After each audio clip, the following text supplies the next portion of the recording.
கரம்பாய் கிடக்கும் வெளியினிலே காட்டுமல்லி பூச்சூடி திரண்ட செழுமை உற்றவளாய் தேவக்கண்ணி போலொருத்தி விரட்டுகின்றாள் ஆடுகளை விழிகள் தம்மை திருப்பியவள் சுரக்கச் செய்தாள் காதலினை சுரண்டுகின்றாள் இதயத்தை.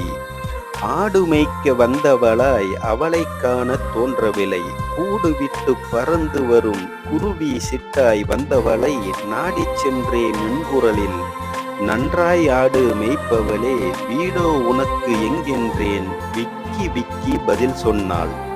திருத்தமாக விளைந்துள்ள சென்னல் வயலோ எம் வயலே கரம்பில் மேயும் ஆடெல்லாம் கடிதில் எங்கள் வயல் வந்து பருவப் பயிரை மேய்வதனால் பார்த்தே ஓட்டி விடுகின்றேன். தெருவின் வழியோ அதுவென்றால் திரும்பி போகச் சொல்லுகிறாள்.